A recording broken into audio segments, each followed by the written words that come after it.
escucharlo. Bueno, yo las clases pasadas las subí a YouTube y puse los enlaces en el área de anuncios del Moodle, así que ahí está todo, digamos. Ah, qué bien, porque voy a poder estudiar. Porque ahora he estado con alguna evaluación, entonces por eso no he podido estudiar para esta clase. En todo caso, yo creo, impresión personal, que no los videos es poco lo que pueden aportar realmente, porque es más que nada repasar, digamos, lo que dice el apunte con algunas poquísimas consultas entre medio de parte de los participantes, así que no veo que aporten mucho más allá de lo que puede hacer leer el apunte.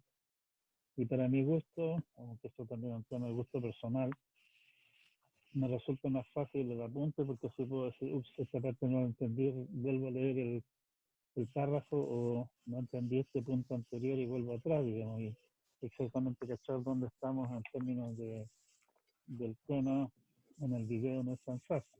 Pero bueno, Claro. cada cual se divierte como quiera.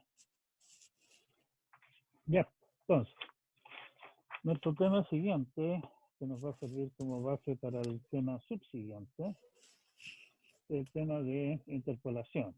O sea, el problema que tenemos, que solía ser un tema común en épocas pretéritas, hoy día con computadores más poderosos, en realidad menos que antes, pero sigue siendo un tema, es que conocemos el valor de alguna función y solo lo conocemos en algunos puntos. Y queremos calcular valores de la función en puntos intermedios. La situación tradicional de esto era que, por ejemplo, tenías una tabla de los valores de, qué sé yo, el logaritmo, y no estaba en la tabla los valores para cualquier valor del número y por lo tanto tenías que calcular de alguna manera, encontrar una aproximación que te dijera cuál era el valor del logaritmo en algún punto intermedio. eh, Armar una tabla de logaritmos o alguna función más fea, digamos, haciendo los cálculos a mano. Me imagino que se dan cuenta, y si no se dan cuenta, les podemos dar una tarea para que se den cuenta.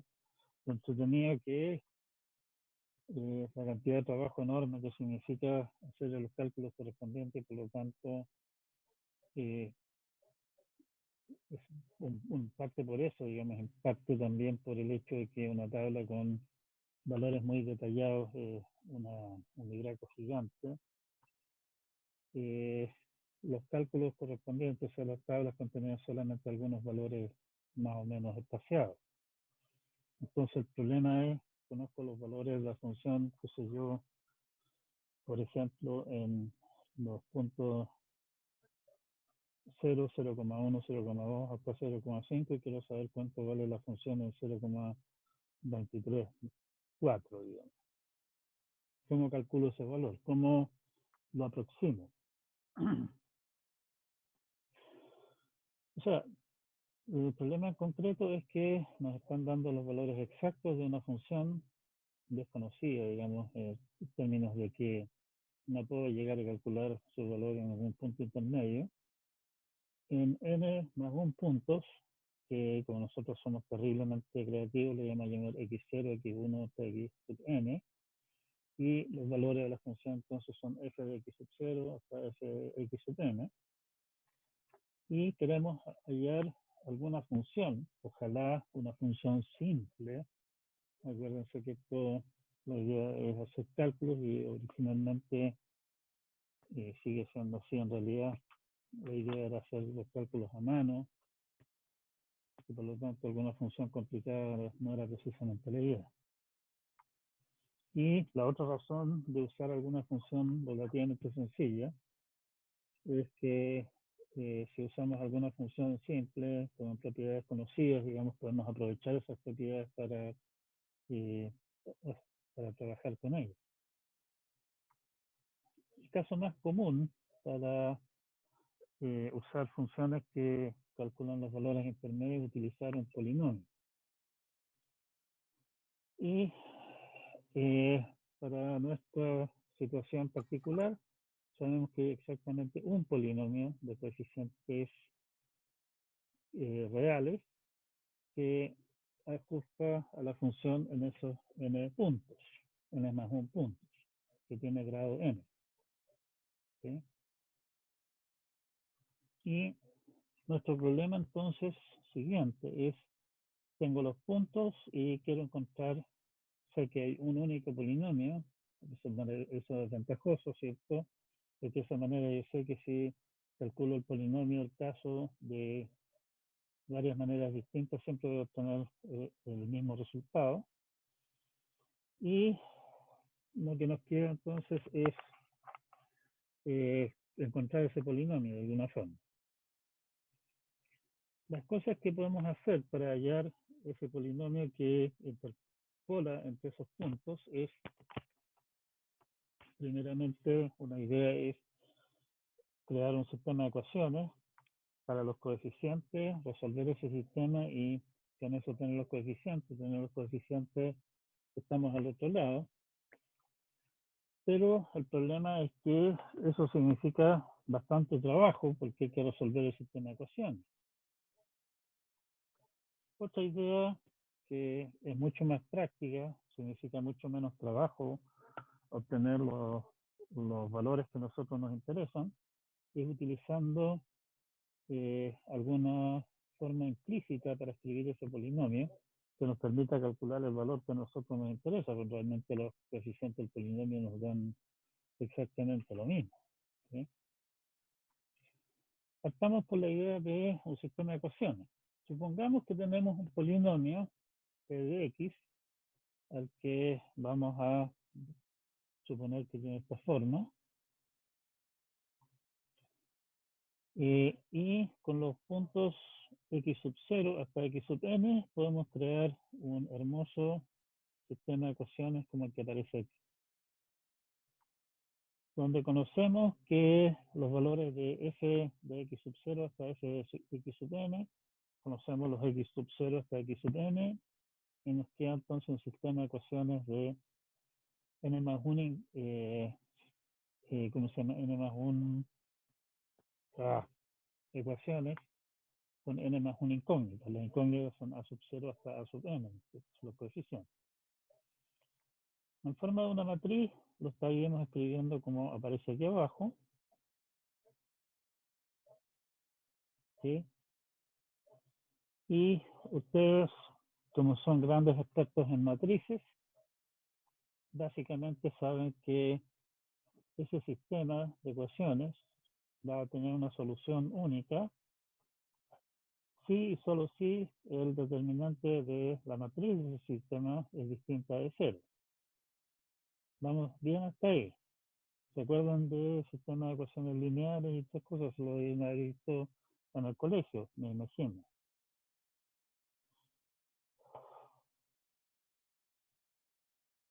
Bueno, Eso x0, 1 y n son los puntos, ¿cierto? Los sí, puntos x sub que 0, conocemos. x sub 1 hasta x sub n son los puntos en los que coloco la función. Ah, ya, eso. Ya, típicamente, Gracias. o sea, típicamente si es que estamos trabajando con, qué sé yo, puntos calculados en una tabla, va a ser, qué sé yo, puntos igualmente espaciados, o sea, 0, 0,1, 0,2 o qué sé yo, pero no necesariamente es así. Puede ser que el que haya construido la tabla por alguna razón haya calculado valores más espaciados en ciertas áreas donde la función cambia menos, digamos, y más, más densos en otras áreas donde la función cambia más fuerte. O puede ser de que realmente los valores que tengo son valores medidos en algunas situaciones, digamos, y quiero estimar cuánto es el valor entre medio. Y si es que mido las cosas, nadie me garantiza que pueda medir para 0, para 0,1 o qué sé yo, sino que va a resultar posiblemente valores disparados. En todo caso, en ninguna parte vamos a suponer acá de que x0, x1, xn son, o sea, por el momento no vamos a suponer para nada que esos estén de alguna manera igualmente espaciados ni nada por el estilo. ¿Sí? Ya. Entonces lo que estamos haciendo realmente es interpolar para sacar los valores intermedios, ¿no? Esa es la idea, eso es precisamente lo que queremos hacer, o sea, queremos encontrar una función que pase por esos puntos y que por lo tanto nosotros esperamos que se acerque razonablemente a la función que pasa por esos puntos realmente, que es el f que a nosotros nos interesa. Y ese f no lo conocemos en principio, o si lo conocemos, digamos, calcular el valor exacto mediante algún mecanismo para el punto que a nosotros nos interesa es demasiado costoso. Y por eso estamos recurriendo a teoría interpolar. Bueno, el determinante que resulta, esa monstruosidad que aparece ahí en la ecuación 6.2, se le llama un determinante de Van der Monde. Y tenemos bingo, bravo, fuegos artificiales, tenemos un teorema. El teorema dice que el determinante de Van der Monde, escrito ahora como aparece allí en el teorema 6.1, tiene como valor esa productoria. Básicamente es el producto de los I menor que J, digamos, de los A sub J menos A sub I, todas las combinaciones posibles. La demostración es una linda introducción de usar inducción, es inducción sobre el tamaño. Vamos a llamar de sub n a esta cosa de acá. Ojo, este es un determinante n por n. ¿Sí? Vamos de a sub 1 hasta a sub n y de 1 hasta n menos 1 como exponente. Como caso base, el caso n igual 1 es trivial, ya que el determinante de, ¿cómo se llama? El determinante con un solo elemento 1 es 1, no hay nada más que decir al respecto.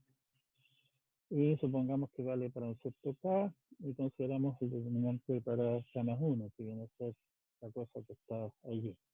Ustedes se recuerdan cómo se podían calcular determinantes, podemos expandir en este caso por la última fila, que es esta de aquí, a ver si esta cosa me permite hacerlo. Si expandemos por esa fila, vemos que el determinante correspondiente es un polinomio en X, de grado a lo más K. Llamémosle f de X.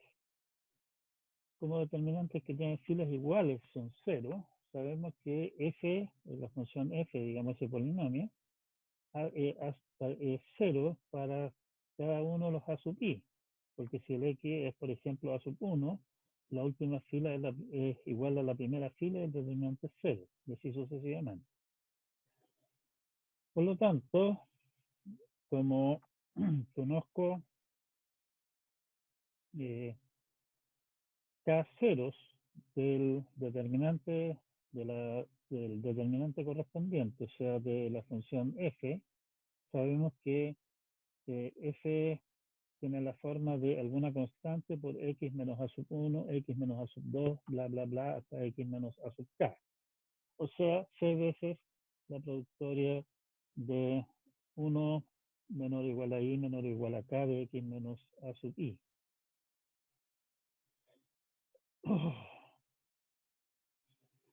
Como el grado de f es a lo más k, y hay k factores lineales en x, tiene que ser que el c sea independiente de x, o sea, no puede ser un c que dependa de x, el c es una constante. La expansión, utilizando la última fila, nos demuestra que el coeficiente de x a la k en este determinante de acá, ustedes recuerdan cómo funcionaba el cuento de expandir esta cosa, es simplemente el determinante para el caso correspondiente anterior. Con lo que C es simplemente D sub K. Y reemplazando, porque básicamente que lo que era, el asunto era eliminar, o sea, expandir por esto de aquí, me dice que es esta parte del cuento, básicamente con volándole la última fila de la última columna, el determinante de eso queda multiplicado por x a la k, y eso es exactamente el determinante de sub k. Esto de aquí vendría a ser el k más 1. Por lo tanto, el coeficiente de x a la k tiene que ser el determinante del cuadrado, digámoslo así, de arriba, con lo que, comparando con nuestra fórmula para f, quiere decir que c es simplemente b sub k. Y el f entonces queda expresado como b sub k por x menos a sub 1, bla, bla, bla, hasta x menos a sub k. Si ahora reemplazamos x por a sub k más 1, nos queda que b sub k más 1 es bk por este producto de acá. B sub k, por nuestra hipótesis de inducción, es esta cosa de aquí, la primera productoria,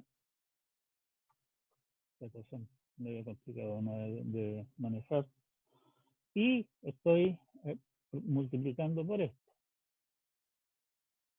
Y si ustedes se fijan qué es lo que estamos haciendo, esto en el fondo lo que hace es simplemente a esto de aquí, que estábamos sumando todos los i menor o igual a j, menor que j, que son menores o iguales a k, le estoy agregando todos los i menor que k más 1 en este caso, y por lo tanto básicamente es extender este producto de aquí en uno más, y por lo tanto estamos listos con nuestra inducción. Conclusión entonces es que ese determinante es 0 si es que algunos de los a's son iguales y es distinto de 0, y conocemos el valor en realidad exacto, pero es más o menos incómodo, ¿sí? Para el caso en que los a's son todos diferentes. ¿Y eso qué significa para nuestros efectos? Significa que siempre que los x's sean distintos, esa matriz tiene un determinante que no es 0, y por lo tanto este sistema de ecuaciones tiene una solución única y estamos listos. O sea, eso es lo que básicamente queríamos demostrar, que es solamente un polinomio que interpola entre esos puntos. Por favor, si es que en algún momento me pongo muy enredado, interrúmpanme, si alguna cosa no se entiende, también. Con eso tenemos cubierta lo que podríamos llamar la parte teórica del cuento, o sea, el determinante Van der Monde nos dice que si los puntos que estoy utilizando son diferentes, nuestro sistema de ecuaciones para los coeficientes tiene una solución única, por lo tanto hay un único polinomio que pasa por esos puntos, y estamos. Como les decía, al resolver ese sistema de ecuaciones, en concreto, es un cacho, porque es mucho trabajo de hacer. Y por lo tanto, generalmente vamos a utilizar alguna otra clase de técnica para calcular el valor del polinomio, que es lo que al final nos interesa. Los coeficientes nos interesan en Raman. La manera de encontrar la interpolación en forma implícita, o sea, mediante alguna forma no tradicional de escribir el polinomio, es inventar básicamente alguna función que sabemos que es un polinomio que pase por los puntos del caso. Por lo anterior, cualquier función, cualquier polinomio de grado adecuado que pase por los puntos necesariamente tiene que ser el polinomio que interpola. Puede estar escrito de una manera sumamente distinta, pero sabemos por lo anterior que tiene que ser el mismo, así que estamos listos. La forma más básica, digamos, de hacerlo, es utilizar lo que se conoce como la forma de Lagrange del polinomio interpolador, que corresponde a escribir esta hermosa expresioncita de acá. Como ustedes pueden ver, es una expresión de lo más linda, ¿sí? Con altas multiplicaciones y cosas, que podemos escribir en forma aún más linda como una sumatoria de productorias de la forma que aparece allá abajo. Primeramente, si ustedes miran esa fórmula para p de x, esa cosa claramente es un polinomio de grado n, ¿cierto? Porque cada uno de los productos que aparece ahí son productos de x menos x sub j para cada uno de los x distintos de k. O sea, en total son n factores lineales y por lo tanto el producto de toda esa cosa es de grado n. Así que estamos que n es de grado n. Y segundo, si es que evaluamos el p en alguno de los puntos, por ejemplo, calculo el p mirando de aquí arriba, ahí tenemos más información, calculo el polinomio correspondiente en x sub 1, resulta que x sub 1 menos x sub 1 es un factor de esta cosa de aquí, o sea, este término desaparece. Aquí me va a quedar x sub 1 menos x sub 0, x1 menos x2, qué sé yo, son todos distintos del x sub 1, por lo tanto, esto de aquí va a ser un polinomio, va a ser distinto de 0. Y si se fijan, me queda arriba x1 menos x0, x1 menos x2, bla, bla, y así sucesivamente hasta x1 menos xn, dividido por x1 menos x0, x1 menos x2, y así sucesivamente. O sea, para x igual x1, esta cosa de acá tiene el valor 1. Todos los otros nos vamos a encontrar con el mismo fenómeno de acá. Va a haber un factor x menos x1, que si sustituyo x1 ahí me da 0. O sea, al sustituir x sub 1, por ejemplo, en esta expresión de acá, me va a quedar simplemente f de x sub 1 multiplicado por 1 y todos los otros x sub j con j distinto de 1 multiplicado por 0. Y por lo tanto realmente me da que p de x sub k es f de x sub k. Y ya habíamos visto que nuestro polinomio es de grado n, y por lo tanto esa fórmula fea que escribimos ahí resulta que es realmente el polinomio que interpola. Y me da una manera razonablemente sencilla de calcular el p para que esperamos aproxime al f en cualquier punto intermedio que se me ocurra, como algún punto afuera también, pero eso ya es, si nos queremos tirar a la piscina, que la cosa funciona afuera también. Vamos a utilizar más adelante bastante los polinomios L sub i de x.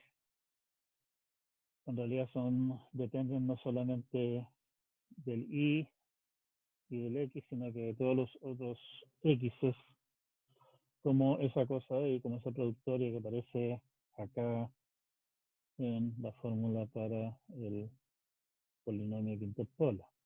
¿Sí? Estos polinomios son de grado n, dependen de los puntos, como ya vimos, y tienen la particularidad particular de que L sub i de x sub j es igual a 1 si es que el i es j y 0 si es que el i es distinto de j. Ahí estamos usando la cómoda convención de Iverson de que una condición entre corchetes tiene el valor 0 si es que la condición es falsa y el valor 1 si la condición es verdadera. En la práctica, esta fórmula de acá es poco deseable, requiere O de n cuadrado cómputos para calcular el p de x.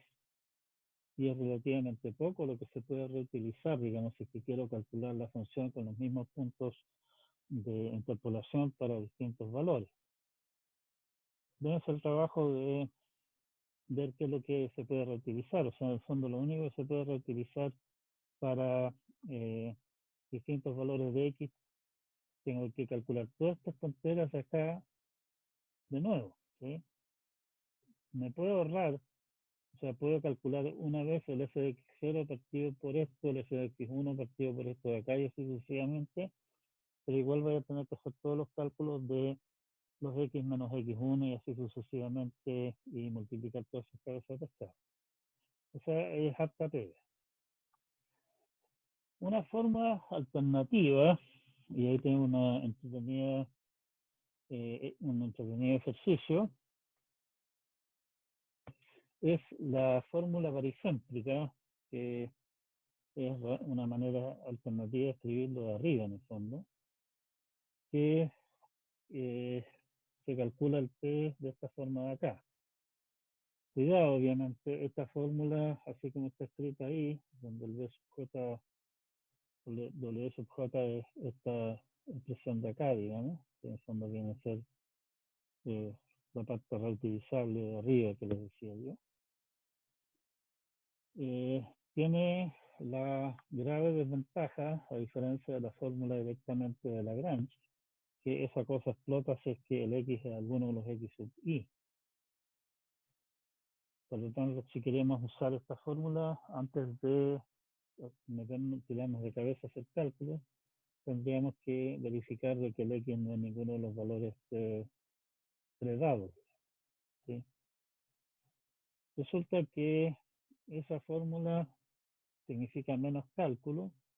En el fondo los W sub J se pueden precalcular, como habíamos dicho antes, y por lo tanto esto es conveniente si es que lo que yo quiero hacer en el fondo es, por ejemplo, me dan la función en algunos puntos y quiero utilizar el polinomio que interpola para, por ejemplo, graficar la función y poner una gráfica suave entre medio, no simplemente dar líneas rectas o alguna otra cosa chanta como es. Si quiero hacer eso, quiero calcular muchos valores de X en el fondo, me conviene más esta fórmula.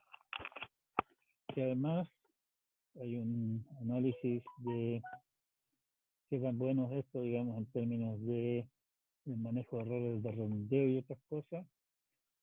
Y se ha llegado a la conclusión después de analizar las alternativas que esta es una manera más recomendable de hacer el cálculo.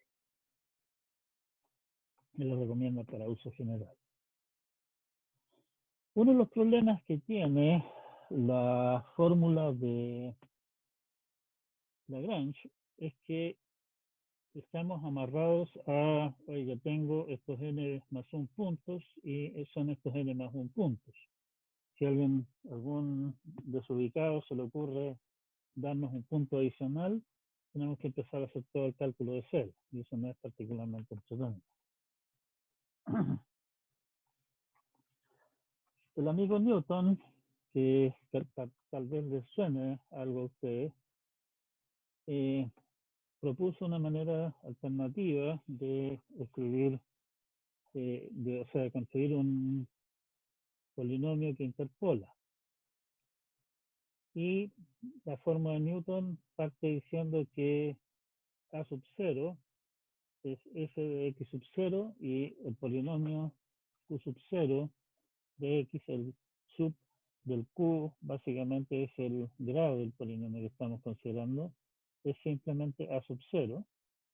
Y enseguida, para k mayores que 0, calculamos el a sub k como f sub k menos q sub k menos 1 de x sub k partido por el producto de los x sub k menos x sub i,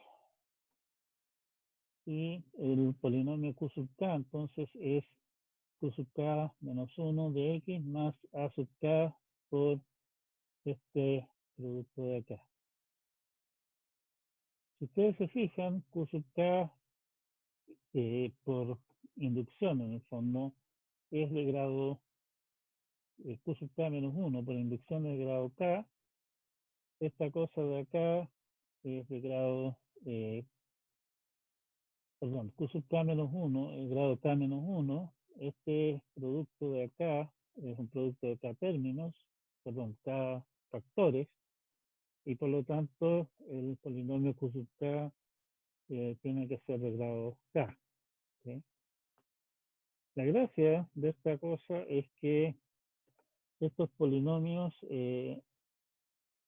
se pueden ir construyendo por la vía de ir agregando puntos. Y básicamente partimos de acá con un solo punto y con esta fórmula vamos agregando puntos adicionales y el Q sub K corresponde a la interpolación utilizando los puntos X sub 0 hasta X sub K menos hasta X sub K. ¿Sí? Ya.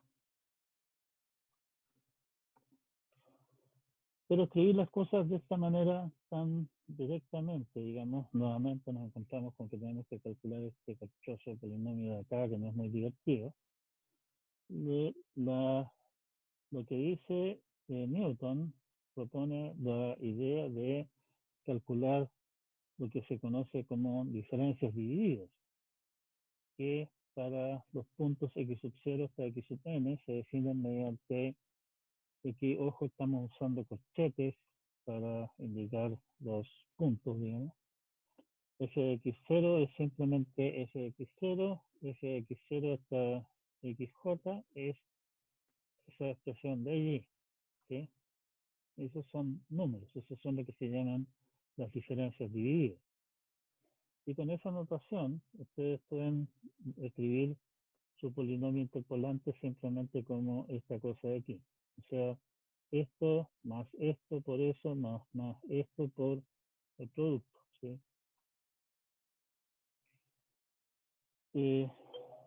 Esto pareciera no ser un gran avance frente a lo que teníamos antes, pero la gracia que tiene es que podemos calcular las diferencias divididas en forma relativamente simple, basándonos en valores calculados antes.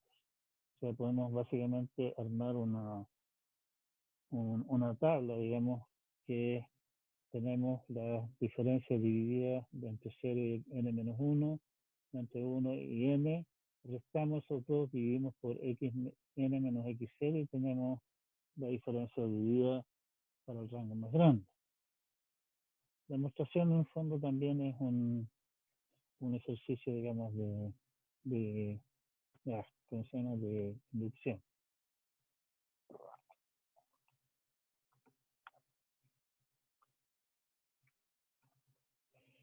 Por ejemplo, yo tengo estos X y tengo estos Y, puedo calcular las diferencias divididas, que en este caso son esto menos esto, partido por esto menos esto, en esta columna.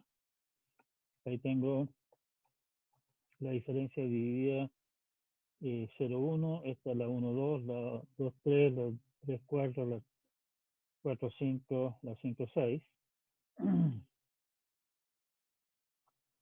Con eso puedo calcular esta de aquí, que es esto menos esto, dividido por esto menos esto. ¿Sí? Y así voy llenando básicamente columna por columna esta cosa y llego finalmente a esto de acá, que es el último valor del caso. Y como les decía, la gracia del método es que si a alguien se le ocurre la poco feliz idea de agregarme el punto, qué sé yo, 1.0, o incluso, siendo más pérfido, algún punto como por ejemplo 0,43, bueno, póngalo a la cola, acá, calcule o sea, póngalo a la cola acá el X, el Y, calcule esta columna, o sea, calcule básicamente no esta columna, sino que el valor que iría acá, acá, y me permite entonces tender la tabla una posición más allá. Y para interpolar, utilizo en el fondo los coeficientes que tengo en esta diagonal de acá arriba. O sea, la diagonal que que tenemos arriba, las primeras líneas. Cuidado, que hay algunos textos que definen las diferencias divididas, los F corchetes, digamos, simplemente como las diferencias de los valores, sin dividir, y las fórmulas resultan obviamente diferentes, que faltan todos los denominadores. Esto es un ejemplo más, digamos, de que solamente en áreas de las matemáticas, digamos, muy ampliamente usadas, hay un consenso relativamente amplio de cuál es la notación a ser empleada. ¿Sí? Ese es nuestro tema del día de hoy. Como me preguntaban antes de que comenzáramos realmente con la clase, es más o menos común que veamos más de un capítulo por clase, y va a pasar también de que dediquemos más de una clase a un capítulo particular. ¿Hay alguna duda, alguna consulta? Dígame.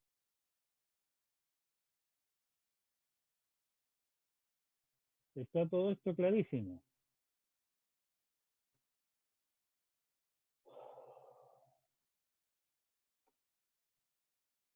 Si yo pregunto ahora, ¿quién no lo tiene claro? Supongo que se va a producir una estampida de gente diciendo qué parte no tiene claro, y estamos, eh, ¿sí? ¿Estamos claros? Entonces, tenemos tres grandes formas de obtener el polinomio que interpola entre los puntos dados. Primera forma es la forma de básicamente plantear el sistema de ecuaciones para los coeficientes, obtener los coeficientes y estamos listos. Una vez que tenemos los coeficientes, podemos utilizar alguna técnica eficiente para calcular el valor del polinomio y estamos listos y podemos calcular los valores que nos interesan. El problema es que obtener los coeficientes es mucho trabajo, salvo que querramos realmente calcular posiblemente muchísimos miles de puntos interpolados. Eso no vale la pena, es mucha pega. Ventaja sí que tiene la técnica de plantearnos nuestro sistema de ecuaciones es que nos permite demostrar que el polinomio que interpola es único, que ese polinomio existe siempre y cuando no se nos ocurra repetirnos valores de los X, lo cual no tiene realmente mucho chiste, digamos, para que voy a estar repitiendo el valor de la función varias veces. Así que estamos salvados. Siguiente esquema es la fórmula de Lagrange, que como vimos de fábrica, digamos, la forma original, tiene la virtud de que significa menos pega que resolver el sistema de ecuaciones. Resolver un sistema de ecuaciones de n por n significa aproximadamente n cubo operaciones, y calcular un valor utilizando la fórmula de Lagrange significa solamente n cuadrado de operaciones, es bastante menos, si son muchos puntos.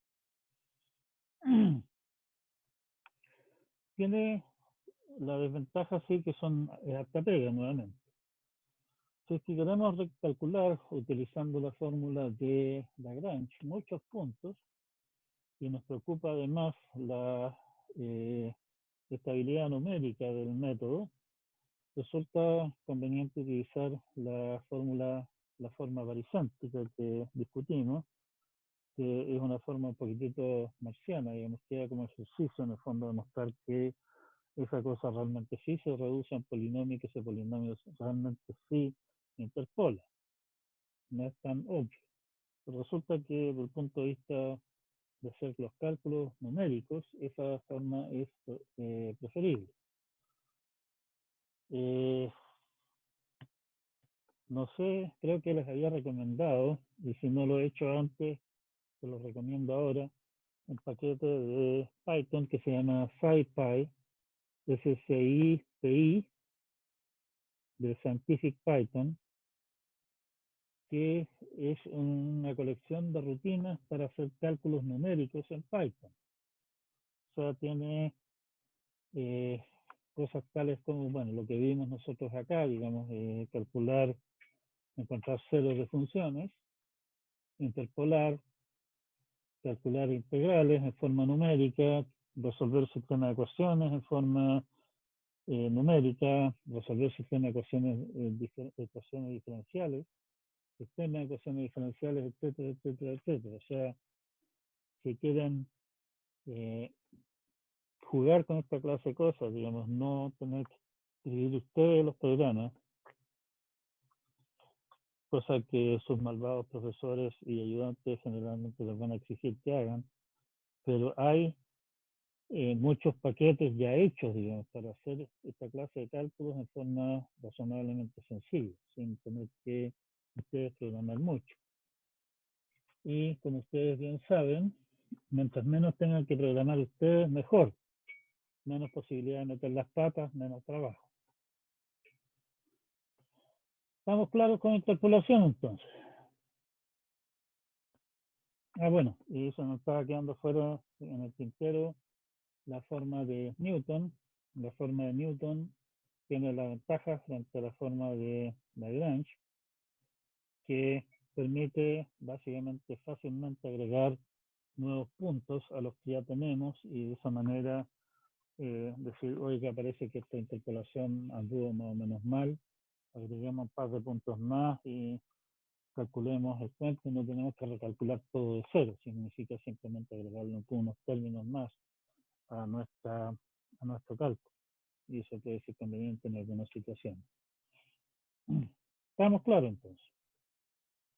Hay un par de ejercicios acá que en realidad deberíamos agregar algunos ejercicios adicionales. Probablemente vamos a hacerlo utilizando algunos de los problemas de tareas y certámenes anteriores acá. Bien, estamos entonces. Tenemos armada nuestra primera parte del cuento. Sabemos que hay un polinomio que interpola, sabemos que ese polinomio es único, tenemos varias técnicas de cómo calcular los valores correspondientes. La pregunta obvia que viene a continuación es, estamos aproximando el valor de f mediante un polinomio. ¿Qué tan perdidos estamos? ¿Qué tan lejos puede estar este polinomio del valor real de la función que estamos tratando de aproximar? Está claro de que si nuestra interpolación nos da un valor que es muy distinto del valor real, digamos, de la función, estamos en mal camino. Y nuestro problema entonces ahora se va a determinar el error que se comete al interpolar. Nuevamente, igual como lo hicimos cuando hablamos de del caso de los errores que estamos cometiendo con los métodos de aproximación de ceros, no consideramos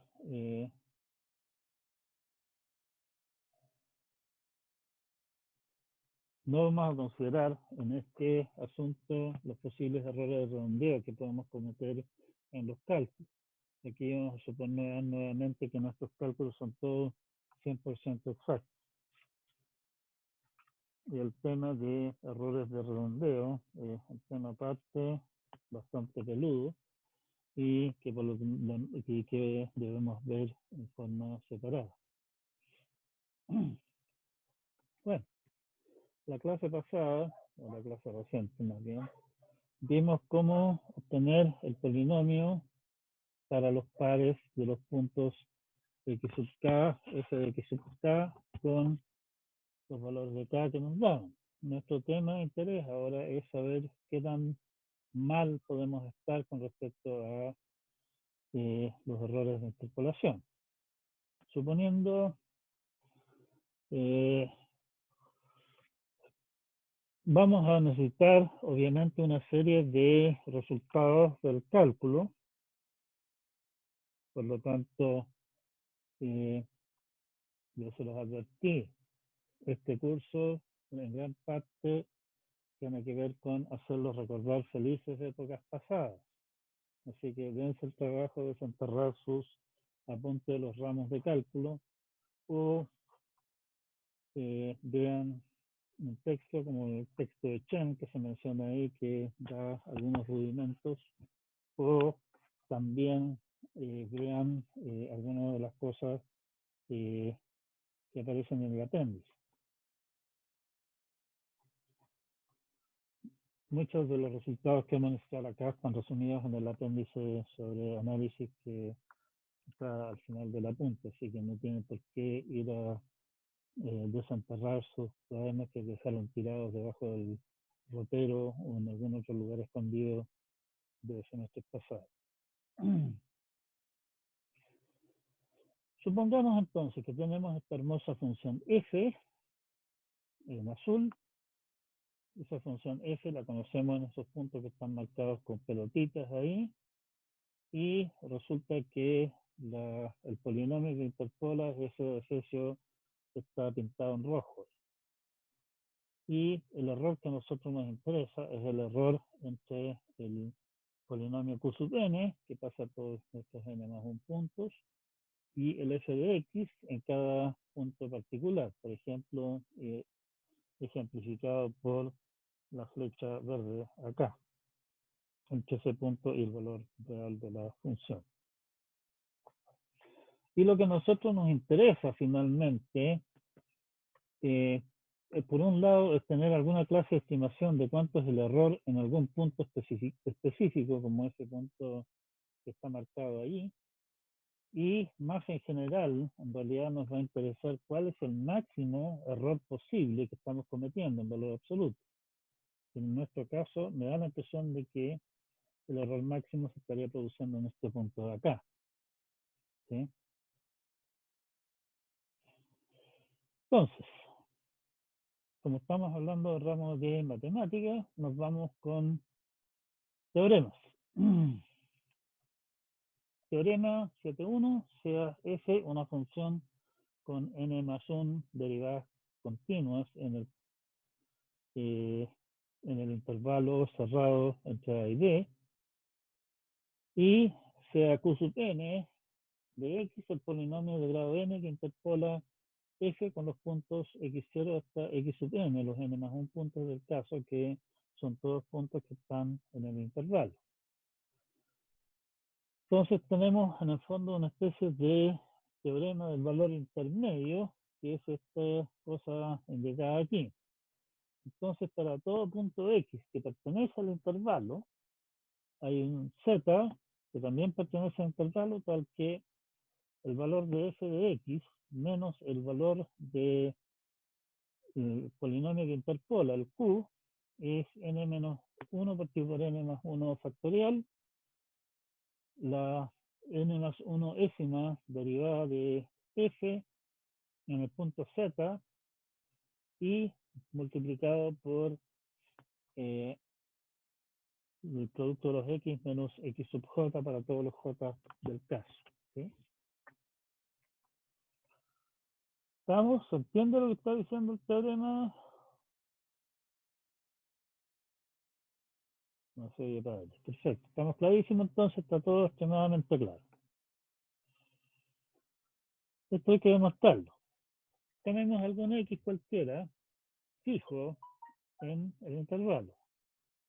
Si el x es igual a x sub j para algún j, el lado izquierdo y el derecho de esa expresión 7.1 de ahí se anulan para cualquier z que se nos ocurra y podemos elegir el z a gusto y estamos listos y se acabó el problema.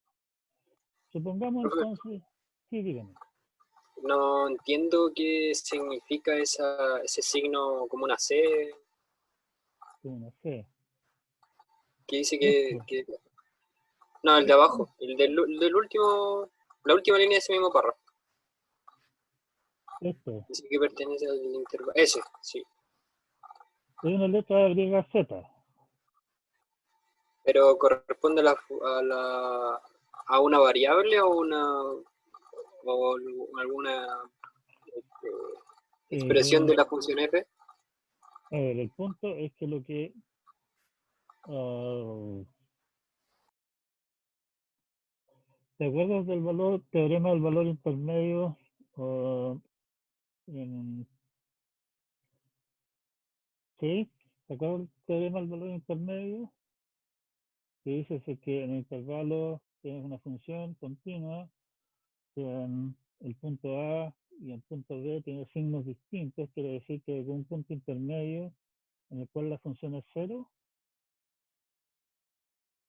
Sí, algo me acuerdo de eso. Bueno, la idea aquí en el fondo es exactamente la misma idea. El ZS, y en esto se usan letras griegas para aprovechar de confundir un poquitito a los alumnos.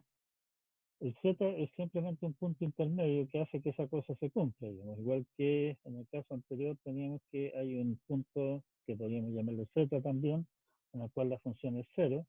Aquí hay un valor Z que hace que se cumpla esta igualdad. ¿Sí?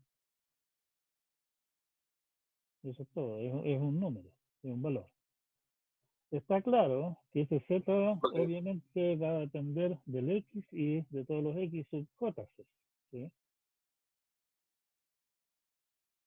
Pero el punto es que ese punto existe, digamos, y eso nos permite, conociendo propiedades de la n más 1 ésima derivada de la función, nos permite posiblemente poner cotas al error. ¿Se entiende lo que estamos hablando? ¿No? ¿Le Algo, respondí? algo. Estoy tratando.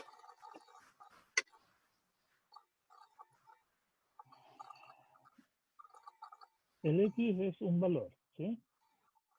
O sea, me dan una Sí. serie, me dan un intervalo que va de A a B.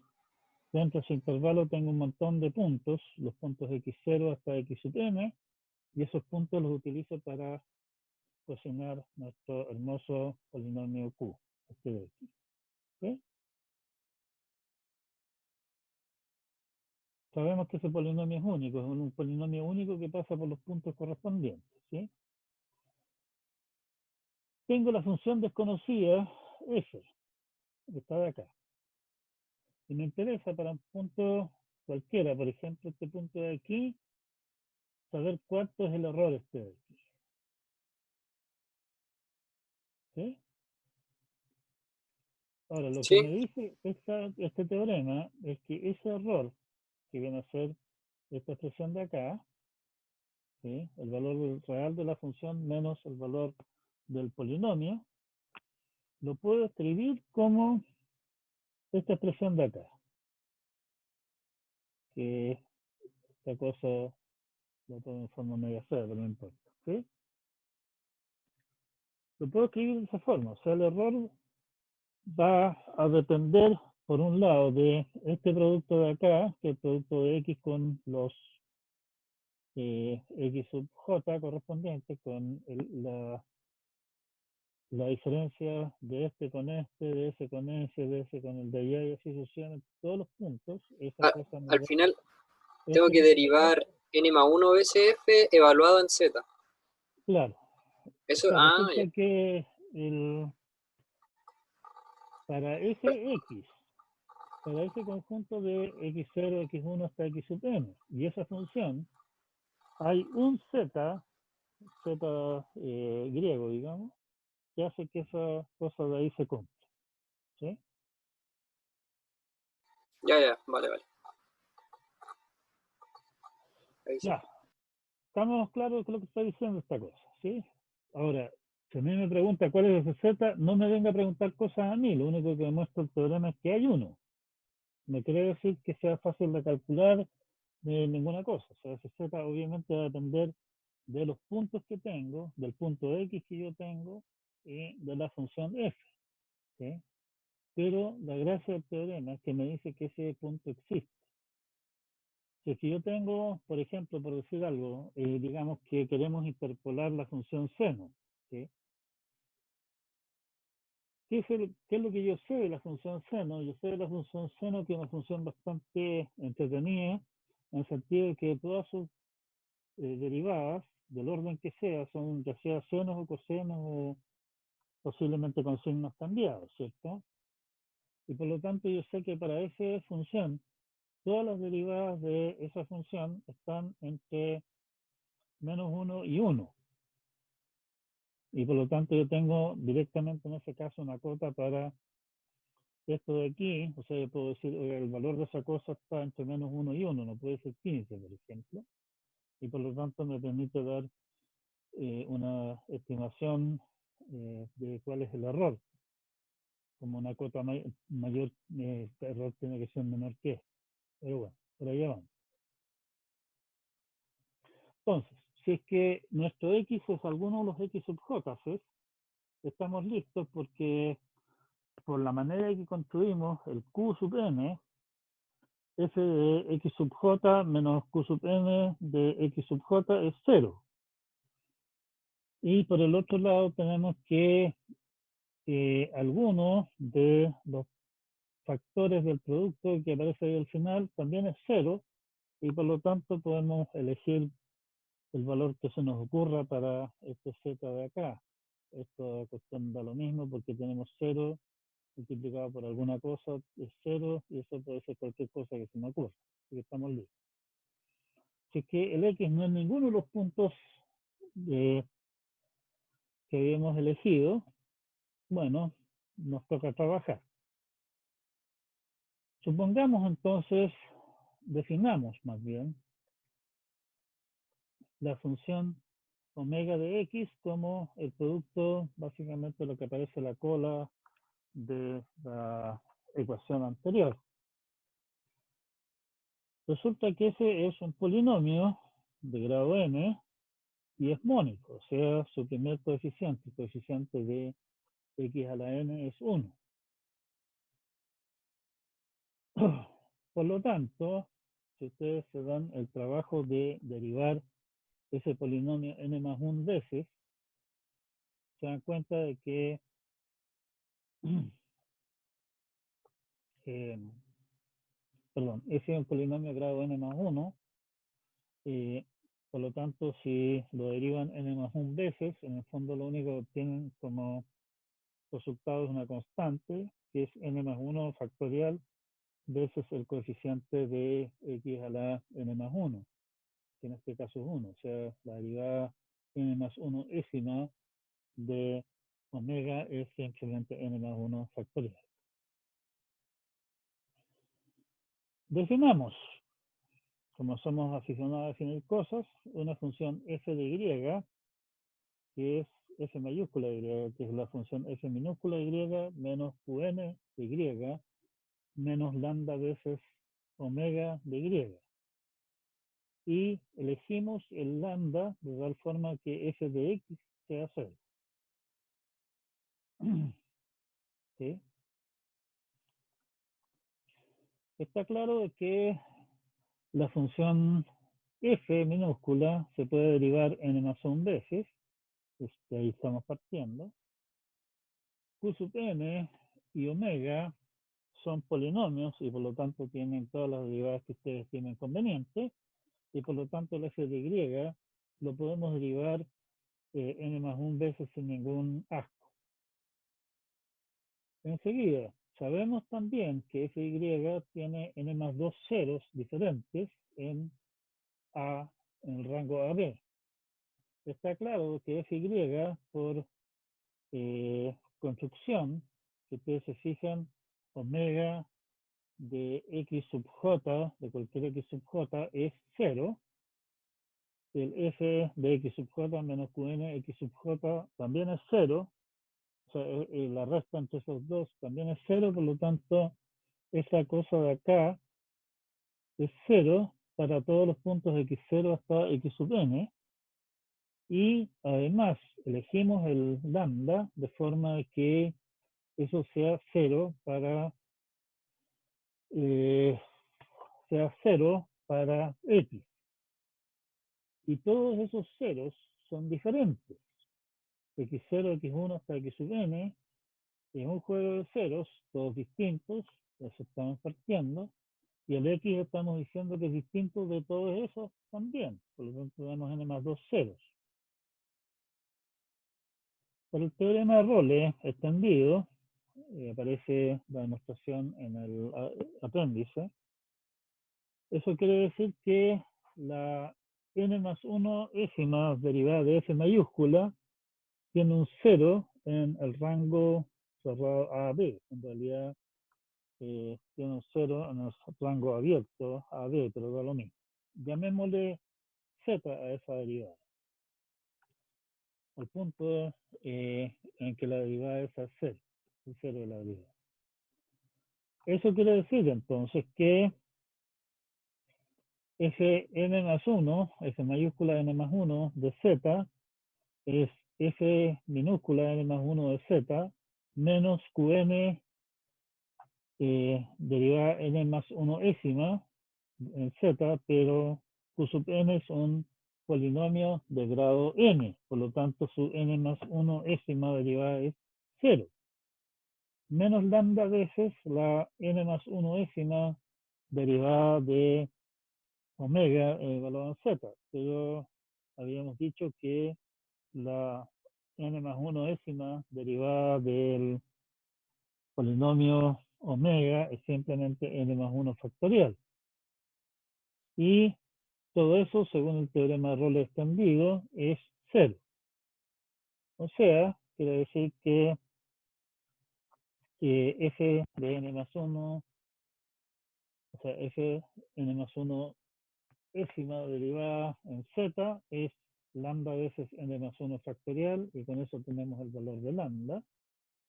Y sustituyendo eso en nuestra fórmula para f de y, nos da cuál es la fórmula correspondiente. Y el f de y, en el fondo, viene a ser básicamente, sabemos que es 0 en x en y igual a x, y por lo tanto me da el error en el punto correspondiente, que es esta expresión de acá, que es lo que nos prometía nuestro teorema. Como ya decíamos, en general, mientras mayor sea el grado, como tenemos un denominador n más 1 factorial, digamos, eso hace que ese numeracho debiera en general disminuir rápidamente, y mientras más puntos tengamos, más precisa la interpolación. Pero eso no es tan directo tampoco. La pregunta de cuál es el valor de z que hace que esa cosa se cumpla es un problema peludo en el que simplemente no nos vamos a meter para nada. El valor de z va a depender de la función, obviamente de la f, de los puntos que hayamos elegido. En 1901, el señor Runge observó un fenómeno que lleva su nombre. Lo vamos a ilustrar con la misma función que él usa de ejemplo en la publicación del trabajo que está citado arriba. Esa hermosa función de y, el f de x es 1 partido por 1 más 25x cuadrado. Es una función bastante, se ve bastante civilizada. Ahí la tienen en todo su esplendor, digamos. No, es una función continua, crece desde 0 hasta 1, se crece de valores relativamente bajos, 0 hasta 1, digamos, y después vuelve a decrecer a 0, una función par, simétrica alrededor de 0. Se ve bastante inocente. Pero resulta que lo que hizo el amigo fue, algo pasó aquí. Ya me olvidé las cosas por el lado de los quesos. Si interpolamos esa hermosa función con 3 puntos, en menos 1, 0 y 1, obtenemos eso. O sea, obviamente no podemos esperar nada mucho mejor que una parábola que pase por esos 3 puntos que está bastante lejos de la realidad, ¿cierto? Si usamos 5 puntos igualmente espaciados, o sea, menos 1, menos 0,5, 0, 0,5, 1, obtenemos esta gráfica acá. La cosa como que anda algo mejor, pero ni tanto. Con 7 puntos obtenemos esto. Vemos que en la parte central la cosa se está acercando bastante, se ve bastante más decentito que esto, por ejemplo. Pero aquí en los lados está comportándose en forma media extraña la cosa. Utilizamos 9 puntos y nos queda esto. Nuevamente se acerca bastante más, digamos, este rango central de acá, pero en los lados la cosa como que anda media mal. Con 11 puntos obtenemos esto. Ahora con 11 puntos ya en la parte central la cosa anda muy cerca, pero aquí definitivamente está totalmente fuera de tiesto la cosa.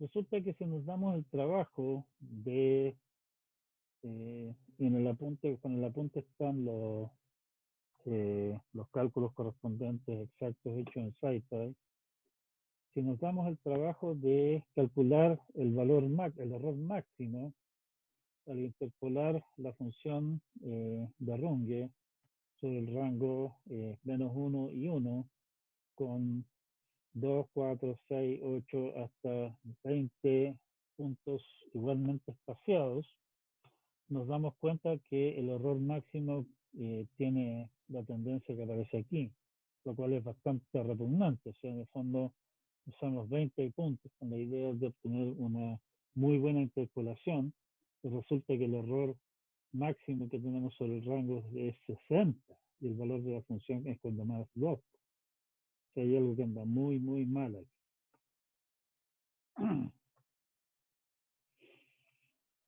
O sea, puede ocurrirnos, particularmente puede ocurrir si es que nuestra función, particularmente puede ocurrir si es que los puntos en que estamos interpolando están igualmente espaciados, la cosa se nos va a la espalda, nos da valores absurdos, básicamente porque, si ustedes se fijan, la función omega para puntos igualmente espaciados viene a ser casi ¿cómo se llama? Casi un factorial. Tengo x menos 1, x menos 2, x menos 3 y así sucesivamente. Y eso de alguna manera se equilibra con este factorial de acá, y si la función del caso dentro del rango tiene una n más 1ésima derivada muy grande, nos pueden pasar cosas muy feas como las que nos están ocurriendo aquí. Y estamos mal. O sea, punto a tener en cuenta respecto del fenómeno Runge: tengan cuidado si es que quieren interpolar valores, utilizar más puntos, particularmente si esos más puntos están igualmente espaciados, puede llevar a situaciones bastante desastrosas. Incluso cuando tenemos funciones que se ven relativamente civilizadas, digamos, en términos de su forma como tal. Pregunta indiscreta entonces es: ¿cómo podemos elegir los puntos de manera de evitar ese comportamiento como que es bastante poco deseable? Conocemos esta fórmula para el error, ¿cierto? Del teorema ST1, y por lo tanto básicamente lo que queremos nosotros hacer es encontrar puntos, si es que tenemos derecho nosotros de elegir los puntos a nuestra pinta, de manera de que el valor máximo del valor absoluto del error sobre el intervalo sea mínimo. El problema, como ya había hecho notar algunos de ustedes, es que el z depende de la función y depende de los puntos. La función, en principio, no la conocemos. Si es que la conociéramos, ¿para qué estamos haciendo todo este ejercicio, en la forma? Y por lo tanto, encontrar realmente el mínimo de esa expresión de i es una pega que no es para nada fácil. Podemos encontrar una solución aproximada a esto que no nos garantiza el mínimo error, pero sí debiera dar un error bastante más razonable por la vía de, en el fondo, olvidarnos de este factor de acá y concentrarnos solamente en minimizar el polinomio que está multiplicando aquí atrás, esta cosa del final. ¿Sí? Y para poder hacer eso, entramos a jugar con un conjunto, una secuencia de polinomios especiales. El discutir esos polinomios en realidad nos va a llevar un poquitito de tiempo más que el que tenemos realmente para dedicar acá, digamos, así que vamos a quedar hoy día hasta acá. En el fondo lo que vamos a anunciar simplemente con que continuamos acá. Vamos a continuar con vamos a continuar estudiando básicamente esa clase de productos ahí, en el rango -1 y 1, porque es un rango cómodo para jugar con esas cosas y ver cuáles son los puntos que minimizan el valor absoluto máximo de ese polinomio que aparece ahí. Por favor, lean la parte que corresponde al resto de este capítulo. Y de allí lo que vamos a hacer la próxima clase es comenzar con un tema distinto, que es el tema que se conoce como cuadratura, que básicamente corresponde a hacer calcular numéricamente el valor de integrales. Que nosotros, por ejemplo, no conocemos, digamos, una fórmula exacta para la integral, tendremos que encontrar alguna manera de aproximarla. Y eso es el tema de cuadratura. Vamos a quedar entonces con nuestra materia hasta acá por hoy día. No sé si quedan dudas o consultas pendientes, algún tema que valga la pena todavía discutir, algún problema que se les haya presentado. Profesor, Aló, por favor. quería preguntarle si va a colocar el link del canal donde está subiendo los videos en el Moodle o algo así, para poder verlo. Yo puse ¿cómo se llama? Puse las referencias a los videos en Moodle, en anuncios.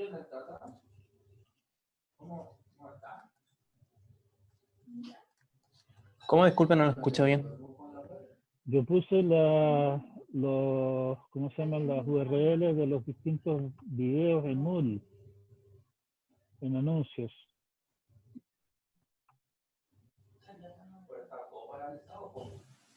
No trabaja y la lanza tampoco le produce. ¿En anuncio? Véanlos ahí, o sea, si Ah, ya. Sí, tienen algún problema sí, con eso, ahí me están. avisan. ¿Sí? ¿Había alguien más que quería Ya. hacer una pregunta, me parece? Sí. Entonces, ahora sí que están pobres.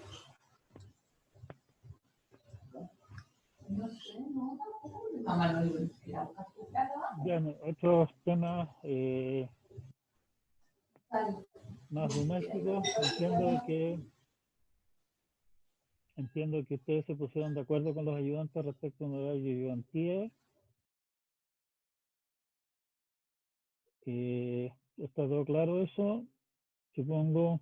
Nuevamente todo se coordina a través de Moodle. Por favor, estén pendientes de qué es lo que se anuncia y se dice ahí. No sé si alguien ha tenido problemas, como estaba preguntando, con todo este cuento. Tienen acceso a la red, funciona bien las cosas, tienen acceso a los videos, Por supongo. lo menos a mí, no me ha llegado ningún anuncio del video en YouTube, porque los anuncios normalmente llegan por correo también. Lo otro, y por cierto, de las tareas, profe, tampoco se publica un aviso en Moodle. Sería bueno que... Ya, en todo caso, yo estaba seguro que había publicado los anuncios en Moodle. En todo caso, yo publiqué los videos, digamos, como respuesta a los anuncios originales de la materia de la semana. Así que deberían poder encontrarlos ahí, salvo que el Moodle esté funcionando medio tonto, digamos, cosa que no me extrañaría. Sí, por ejemplo, dice materia de la semana 13 de abril, está la de 6 de abril, están ahí, por si acaso. Sí. Ya, yo estaba seguro que el Sí. Moodle les mandaba correo. Pero bueno, en todo caso, la idea es que ojalá, o sea, la idea mía es ojalá dejar todo más o menos ahí juntos, digamos, de manera que no tengan que andar pillando cosas por distintos lados. ¿Sí? O sea, materia de la semana tanto, ahí están los videos y qué sé yo, todo eso, tratar de dejarlo más o menos ordenado semana por semana. ¿Algo más? Quería preguntar la fecha de los certámenes y si se van a hacer quiz, Buen todas esas punto, cosas. Porque no lo estaba he buscando en el terminado. Moodle y no lo pillo. No lo he puesto todavía. Y realmente se me había borrado completamente que teníamos que fijar fechas de certámenes. En todo caso, supongo que usted a esta altura del partido tiene más o menos claro cuáles son las fechas de las otras evaluaciones que tienen otros ramos, ustedes, ¿cierto? ¿Qué tal si No en particular. no tienen todavía eso claro? Es que recuerde, profe, que de primera instancia las clases online iban a ser hasta la quincena de mayo, pero todo el mundo sabía que eso no iba a ser así y ahora mandaron un correo que hasta junio. Entonces muchos profesores como que se desentendieron. Tuve incluso profesores que dijeron que iban a hacer pruebas presenciales y ahora se van a tener que retractar porque no va a pasar. O sea, por mí, digamos, lo ideal sería poder por lo menos hacer Yo tengo un día que certámenes. tengo 13. O sea, por Espectacular, favor, sanísimo. por mí, y lo ideal sería poder hacer pruebas, digamos, en el formato tradicional, pero como yo les dije ya al principio del semestre, lo veía y lo sigo viendo y lo veo cada vez más bastante remota la posibilidad de poder hacer eso. Y por lo tanto yo ya me había resignado básicamente a hacer certámenes online, entre comillas, que en el fondo serían más bien certámenes para la casa. La idea sería, por decir algo, se publica el certamen el día viernes a mediodía y se